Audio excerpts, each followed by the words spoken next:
So ayan mga kachabi, bumili pala si Dang Daddy ng buhangin. So ayan mga kachabi, si Daddy bumili pala para sa ating tiles. Nagsimula na kasi sila doon sa ating. So ayan mga kachabi, si Daddy bumili pala ng buhangin kasi nabusan daw ng buhangin. Hindi ko alam kung ilang sako binili niya. At saka nagbili din siya ng 2 samento yata kasi mag-start na siya mag tiles doon sa sala. Natapos na kasi niya napalpag yon. Tapos ngayon ayan, bumili siya ng buhangin. Hindi ako nagbigay ng budget yan nagbili siya ng buhangin kanon. Kaya ayan, bumili siya ng isang kubiko yata yung binili niya. Kasi pagtapos niya dyan ay binalikan niya yan, hindi pa natapos siguro 1 kubiko. Tapos ayan, siguro nakaipon siya ng pera mga katsabi, hindi ko alam. Nagbigay din naman kasi ako ng pera sa kanya doon sa puhunan niya.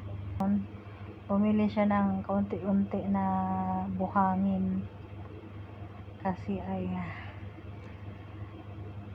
para matapos na yung sala namin doon. Papunta na yon doon sa pagtapos ng sala, pabalkon. Huli na yata yung sa kusina. Kaya dahan-dahan lang tayo dito mga katsabi pagtrabaho.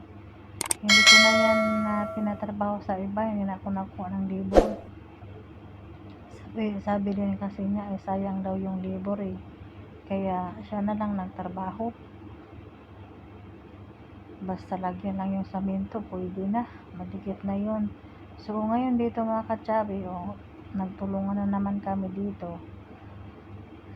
Si Dinmar at saka si Daddy nagmasa ng samento at saka buhangin. Si Rapi naman tagahakot ng tubig. Si anak ko nag-video muna siya dito, pero alam ko nagtulungan yan siya dyan. Tapos palitan din sila video. Ganon yung ganon yung buhay namin doon sa probinsya mga katsabi. Nagtutulungan kami kasi mahirap naman pag hindi magtulungan. Ako naman dito sa ibang bansa na produce sa kanila, pagkain nila gamit nila sa school, ganon, ako lahat nagbili. Kaya ayan, padandahan lang tayo mga katsabi. Mabuti nga ngayon yung mga adopted ko malaki na sila, hindi tulad dati na maliliit pa sila. Alam mo naman mga katsabi, nung nagsimula ako nag-vlog, maliit pa yan sila. Ngayon itong panganay na to kasama ni Daddy nagmasa ng buhangin, 15 years old.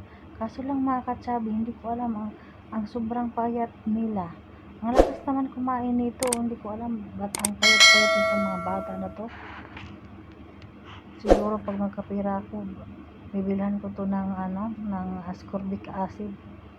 Ascorbic acid yung vitamin C ba?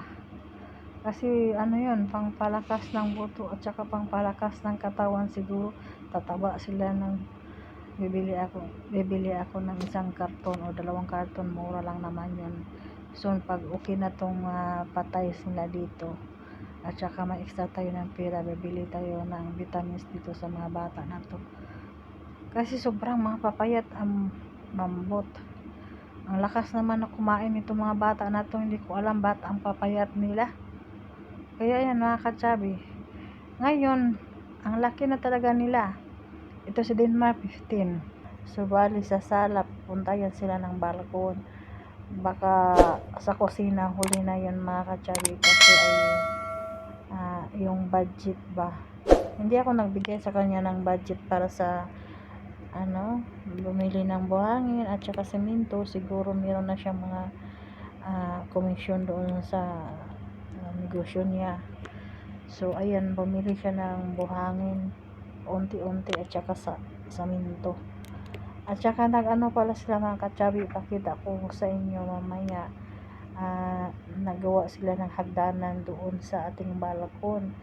Hindi pa rin siya tapos kasi ay kulang daw ng semento.